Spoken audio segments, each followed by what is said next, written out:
जीविका व मनरेगा की योजनाओं की हुई समीक्षा। बिहार टीवी न्यूज़ एजेंसी संपादक मोहम्मद समीउल्लाह के साथ रिपोर्टर मडाइसान उल्लाह Simaria Bhagalpur. Anchor Bihar TV news agency Bhagalpur 05 नवंबर 2024। उप विकास आयुक्त भागलपुर श्री प्रदीप कुमार सिंह की अध्यक्षता में आज ग्रामीण विकास विभाग अंतर्गत जीविका और मनरेगा की क्रियान्वित योजनाओं की समीक्षा की गई। समाहरणालय अवस्थित समीक्षा भवन में आयोजित इस बैठक में सहायक समाहर्ता सुश्री गरिमा लोहिया, DRDA के निदेशक, जीविका के DPM, मनरेगा के DPO, जीविका के सभी प्रखंड परियोजना प्रबंधक, जिला स्तरीय प्रबंधकों के अलावा मनरेगा के कार्यक्रम पदाधिकारियों और कर्मियों ने हिस्सा लिया।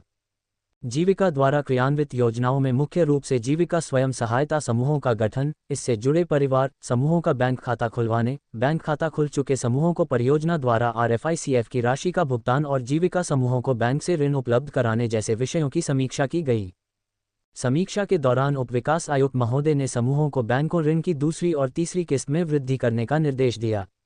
समूह से जुड़े परिवारों का बीमा करवाने की स्थिति की समीक्षा करते हुए कहा कि कम से कम 75% योग्य सदस्यों का बीमा करवाना सुनिश्चित करें।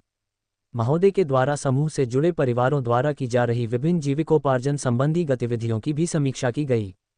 उप विकास आयुक्त महोदय ने सतत जीविकोपार्जन योजना की समीक्षा करते हुए इससे जुड़े परिवारों को जॉब कार्ड उपलब्ध करवाने तथा योजना के तहत बकरी पालन करने वाले परिवारों के लिए पशु शेड बनवाने हेतु मनरेगा के कार्यक्रम पदाधिकारियों को निर्देशित किया गया।